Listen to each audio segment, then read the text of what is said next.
My name is Sherry Nolen. I've been impacted by gun violence.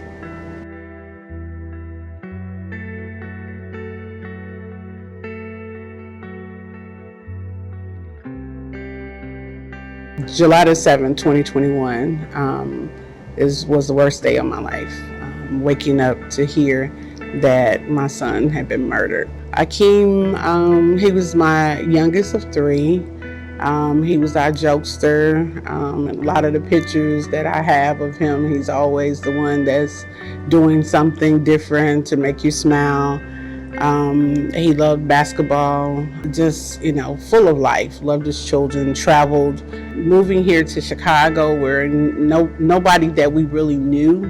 I had distant relatives that I didn't know very well, but I was a stickler about making sure my children were centered and grounded around people where we had the same upbringing, same teachings. I started working with young teenagers, most of them in alternative schools here in Chicago.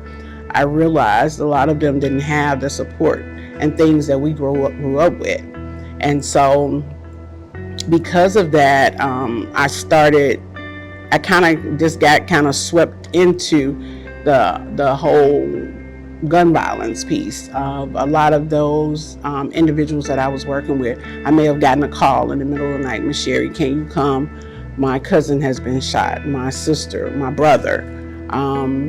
And so that's kind of what got me into it. And then I thought back, I was very fortunate to have a community, to have a family, to have that support where a lot of young people didn't have that. And all I could think about is having three sons and never wanting to get that call. And because of it, it made me work even harder with the young people that I was working with, meeting them where they are, understanding a lot of the cultural situations, understanding that none of us, I couldn't have been who I was without people grounding and supporting me. When I asked the young people 10 years ago, how do we end violence? And they really didn't see an end, because it's like, you kill mine, then I kill yours, and then it's on and on and on. It's a vicious cycle.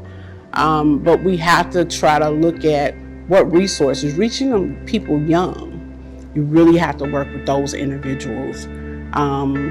I really don't believe that a lot of the young men and the young women who are pulling triggers know the impact. I really don't think that they are able to process what you may end up taking your families through, because it's two people that lose their lives. I have come in contact with some family members of people who their loved one's person was convicted. Some of them were still hurting because it's a never-ending pain. It won't bring my son back, but I believe that it will slow down. I won't say ever stop, because murder has been happening for years, but it'll slow it down. I was working and I was giving and I was putting in because I never wanted to be here. I've done it with all of my best of ability, only to still lose my child, and to lose him in the last community I helped before I left Mississippi. And it almost tore me apart. But it took my oldest son to remind me that, Mom, we've shared you with the community all of our lives. And if one thing that my brother knows is, you're gonna fight for him and you're gonna fight for others. Most of the individuals that commit murders, it's not their first time. Kind of like my son's murderer, it wasn't his first time. My organization initially was called Outreach Unlimited. And it was Outreach Unlimited because I dealt with a lot of different causes. Any cause that plagued our Black community, I dealt with it. HIV, STD, stroke, diabetes, cervical cancer, breast cancer, violence. I dealt with it. And some people ask why, and it was like, why not? This is my community, and if I want to see change, then I got to be the change that I want to see in my community. March 2020 was still Outreach Unlimited.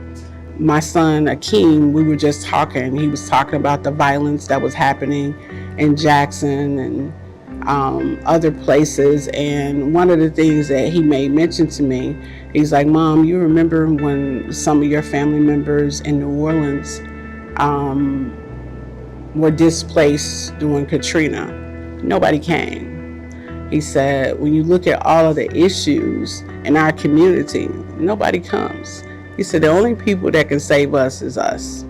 And he says, I think you need to change the name of your organization.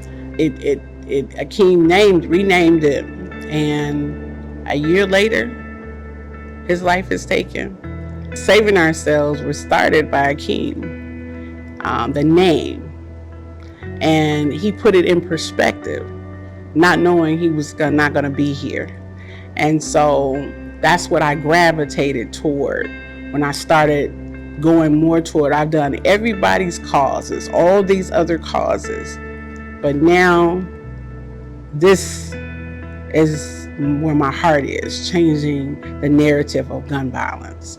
Art has always brought our culture closer together. So I had this idea when we were working on logo. Initially, Saving Ourselves were hands. It's still a part of it because that was the original. I won't let that go. But butterflies are my thing, and then understanding the meaning behind butterflies, especially the monarch butterfly. And I began to embrace that idea. And so when they was asking me about colors, purple and orange because that's the color for gun violence awareness, and then purple twofold: one, domestic violence as well as royalty. So purple has always been my favorite color, deep purple, not a light purple, dark purple. And when you look at when I look at it from the perspective of royalty, we're killing our kings and queens on the streets. They're dying. I said, I need numbers. He was number 76 on the homicide list. Saving Ourselves' major goal is the spirit of connectivity. So being able to align with other states and other moms, so that we can share resources, so that we can work together on solutions. I want moms to be a part of a movement to, number one, be able to look at bills. Number one, look at the judicial system and how can we change how it operates. I know on my days when I know that I'm feeling short, and then we have to learn who we are. We have to relearn. I'll never be the Sherry that I was before Akaeem was murdered. And so I'm still learning me. But I know for me, I operated a certain way even before he was killed. If it's something that's overwhelming, I'm not going to go and work with people where I'm going to transfer my anger or my short temper onto the other people. I try very hard. Sometimes in this situation, when grief hits you, it doesn't give you a warning. It just comes.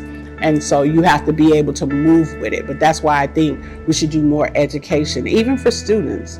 I can only imagine for a student that has watched somebody be murdered, then them having to go back to class and learn like it just didn't happen. And I think that's a part of why we're having a lot of this violence too, is because nobody is dealing with it. And we should have supports within the schools, not just when you know of a murder happening, because it's a lot of stuff that they don't know about. My experience with AKEEM has been a really good experience. I met Yolanda actually at a outreach event. Kids were getting ready to get out of school, and it was to bring awareness. Advocacy Day is really, really important for me. It's doing something to change the narrative. It's being there so that nobody else has to go through the pain that I deal with every day, or any other mom who's in my shoes deal with every day.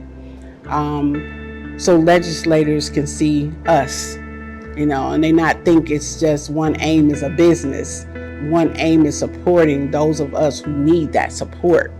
We need organizations like AKEEM that meets us where we are and that's educating us how to keep this fight up and what bills are being on the table and how do we bring a bill to the table. and so forth. My name is Sherry Nolen, and I'm in the fight to end gun violence.